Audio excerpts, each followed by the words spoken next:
Bạn đã bao giờ tự hỏi tại sao những người thành công luôn đi trước một bước? Bí mật nằm ở tư duy của họ. Trong video này, Tài vận 68 sẽ tiết lộ 16 tư duy huyền thoại đã giúp những người như Jeff Bezos, Steve Jobs và Elon Musk đạt được những đỉnh cao mà nhiều người chỉ dám mơ ước. Bạn có muốn khám phá những chiến lược này và áp dụng ngay vào cuộc sống của mình để thay đổi cuộc chơi? Cùng xem và tìm hiểu nhé. 16 tư duy đỉnh cao giúp bạn sớm thành công. 1. Tư duy thích nghi Netflix và bước ngoặt sống còn. Năm 2007, khi doanh thu từ dịch vụ cho thuê DVD đang đạt đỉnh, Reed Hastings, CEO Netflix, nhận ra thói quen xem phim của khách hàng đang thay đổi. Thay vì cố vắt kiệt mô hình cũ, ông quyết định đầu tư toàn lực vào streaming, dù điều này đồng nghĩa với việc phá bỏ con gà đẻ trứng vàng lúc bấy giờ. Quyết định táo bạo ấy đã biến Netflix từ một công ty cho thuê DVD thành nền tảng giải trí trực tuyến thống trị toàn cầu. Trong một thế giới xoay chuyển từng ngày, kẻ sống sót không phải là kẻ mạnh nhất, mà là kẻ thay đổi nhanh nhất. 2. Tư duy đòn bẩy, IKEA và người vận chuyển bất đắc dĩ. Năm 1956, Ingvar Kamprad, nhà sáng lập IKEA, nhận thấy chi phí vận chuyển nội thất quá cao vì đồ cồng kềnh. Trong một lần nhìn nhân viên tháo chân bàn để cho vào ô tô, ông nảy ra ý tưởng bán nội thất dạng phẳng, flat pack và để khách tự lắp ráp. Cách làm này giảm mạnh chi phí vận chuyển, kho bãi và giá bán, biến IKEA thành thương hiệu nội thất lớn nhất thế giới. Đòn bẩy đôi khi chỉ đến từ một thay đổi nhỏ nhưng tạo hiệu ứng gấp bội. 3. Tư duy 4 chiều, Walt Disney và giấc mơ bất tận.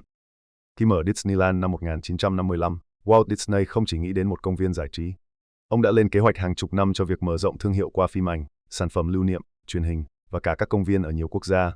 Nhiều hạng mục ban đầu lỗ nặng, nhưng ông vẫn kiên trì xây nền tảng. Hôm nay, The Walt Disney Company là một trong những tập đoàn giải trí lớn nhất hành tinh. Tư duy nhìn xa cho phép bạn gieo hạt hôm nay để gặt quả cả thế kỷ sau. 4. Tư duy ngược, Toyota và bài học từ lỗi sản xuất. Thập niên 1950, Toyota áp dụng triết lý Jidoka và Kaizen, thay vì chỉ tập trung tăng năng suất, họ hỏi điều gì sẽ khiến dây chuyền sản xuất sụp đổ. Rồi loại bỏ từng rủi ro nhỏ nhất, nhân viên được phép dừng toàn bộ dây chuyền nếu phát hiện lỗi. Chính cách làm ngược này tạo nên chất lượng huyền thoại của Toyota và khiến họ vượt qua các hãng xe Mỹ. Đôi khi, thành công đến từ việc loại bỏ nguyên nhân thất bại. 5. Tư duy tích lũy nhỏ, Starbucks và công thức 1%. Howard Schultz, CEO Starbucks, không tạo ra cú hích duy nhất để biến công ty thành đế chế. Thay vào đó, ông liên tục cải thiện từng chi tiết nhỏ, từ độ rang cà phê, thiết kế ly, ánh sáng cửa hàng, cho đến đào tạo nhân viên. Mỗi thay đổi chỉ tốt hơn chút ít, nhưng sau nhiều năm, tổng hòa chúng tạo nên trải nghiệm cà phê đặc trưng và thương hiệu trị giá hàng chục tỷ USD. Sức mạnh thật sự đến từ những cải tiến nhỏ liên tục. 6. Tư duy xác suất, Jeff Bezos và vụ cá cược AWS. Năm 2003, khi Amazon đang mỏng lợi nhuận từ thương mại điện tử, Jeff Bezos nhận thấy xác suất thành công trong thị trường điện toán đám mây còn bỏ ngỏ. Dù nhiều người nghi ngờ, ông đặt cược lớn vào Amazon Web Services. Chỉ hơn một thập kỷ sau, AWS mang về lợi nhuận nhiều hơn toàn bộ mảng bán lẻ của Amazon. Khi bạn chọn cuộc chơi có xác suất thắng cao mà ít người dám bước vào, lợi thế sẽ nghiêng hẳn về phía bạn. 7. Tư duy thượng nguồn, James Dyson và chiếc máy hút bụi không túi. Thập niên 1970, James Dyson bực mình khi máy hút bụi của mình nhanh chóng giảm lực hút do túi lọc bị tắc. Ông không sửa túi lọc, mà loại bỏ hẳn nó, phát minh ra máy hút bụi công nghệ lốc xoáy không túi đầu tiên. Mất 5 năm và 5.127 nguyên mẫu, Dyson mới thành công và đổi cả ngành công nghiệp. Giải quyết nguyên nhân gốc rễ mới tạo ra bước ngoặt. 8. Tư duy kịch bản xấu nhất, Intel và khủng hoảng Pentium. Năm 1994, Intel đối mặt với lỗi nghiêm trọng trong bộ xử lý Pentium. Thay vì chờ khủng hoảng truyền thông bùng nổ, CEO Andy Grove lập tức cho phép đổi miễn phí tất cả chip bị lỗi, dù chi phí khổng lồ. Hành động này cứu vãn danh tiếng Intel và giữ lòng tin khách hàng. Chuẩn bị sẵn cho kịch bản xấu nhất, giúp bạn hành động nhanh và dứt khoát khi nó xảy ra. 9. Tư duy hợp lực, Nike và hợp tác với Michael Jordan. Năm 1984, Nike ký hợp đồng với tân binh NBA Michael Jordan để ra mắt giày Air Jordan. Jordan mang phong cách thi đấu, còn Nike mang sức mạnh thiết kế và marketing.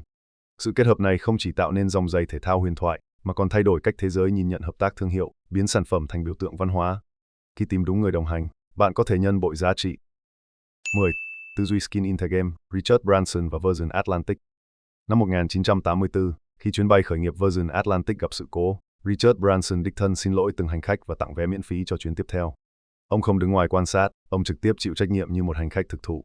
Khi bạn đặt chính mình vào cuộc chơi, bạn sẽ giành được sự tin tưởng mà tiền không thể mua. 11. Tư duy khung cảnh, Elon Musk và vụ phóng Falcon Heavy. Trước 2018, nhiều người hoài nghi khả năng phóng thành công Falcon Heavy.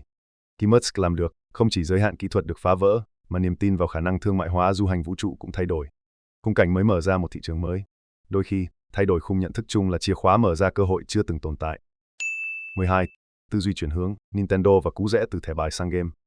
Nintendo khởi đầu là công ty sản xuất thẻ bài Hanafuda từ năm 1889.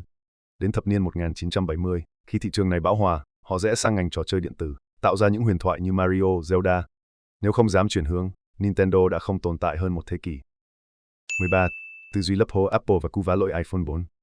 Năm 2010, iPhone 4 bị chê bắt sóng kém khi cầm vào viền máy. Steve Jobs không phủ nhận, nhưng nhanh chóng gửi miễn phí ốp lưng cho toàn bộ khách hàng, vừa giải quyết vấn đề, vừa giữ hình ảnh thương hiệu. Khi gặp sự cố, phản ứng nhanh và tận dụng những gì sẵn có thể biến khủng hoảng thành cơ hội. 14. Tư duy thùng gỗ chắc chắn, Usain Bolt và đôi chân không hoàn hảo. Usain Bolt có một chân dài hơn chân kia nửa inch, điều tưởng như bất lợi trong chạy nước rút. Nhưng anh tận dụng tối đa sải bước dài và sức mạnh cơ bắp để trở thành người chạy nhanh nhất thế giới. Tập trung vào ưu thế, bạn sẽ biến khuyết điểm thành điều không còn quan trọng. 15. Tư duy kiến lười Bill Gates và tuần lễ suy nghĩ. Mỗi năm, Bill Gates dành một tuần tách khỏi công việc, ở một cabin nhỏ với chồng sách, giấy bút và không có lịch họp. Chính những khoảng lười biếng này đã giúp ông nảy ra nhiều ý tưởng chiến lược, như hướng đi của Microsoft trong phần mềm doanh nghiệp. Đôi khi, dừng lại là để đi xa hơn. 16. Tư duy cốc trống, Oprah Winfrey và bài học từ thất bại. Khi bị sa thải khỏi vị trí dẫn chương trình tin tức, Oprah Winfrey không đóng chặt tâm trí mà xem đây là cơ hội học hỏi. Chính thái độ sẵn sàng tiếp nhận cái mới đã dẫn bà đến talk show riêng, biến bà thành nữ hoàng truyền hình Mỹ. Giữ chiếc cốc rỗng, bạn sẽ luôn sẵn sàng cho những điều vĩ đại hơn. Tổng kết, thành công bạn có được trong đời phụ thuộc vào cách bạn định hình tư duy. Nếu suy nghĩ không vươn tới những tầm cao mới, đôi chân bạn cũng khó mà bước tới đó. Hãy không ngừng rèn luyện và trau dồi từ bên trong để một ngày bạn phá bỏ giới hạn của mình và khám phá một thế giới rộng lớn hơn. Đừng quên nhấn theo dõi kênh Tài Vận 68 để nhận thêm những chiến lược và kiến thức tài chính hữu ích, giúp bạn phát triển bản thân và đạt được mục tiêu. Nếu bạn thấy video hữu ích, hãy chia sẻ cho bạn bè và người thân để cùng nhau vươn tới thành công bền vững.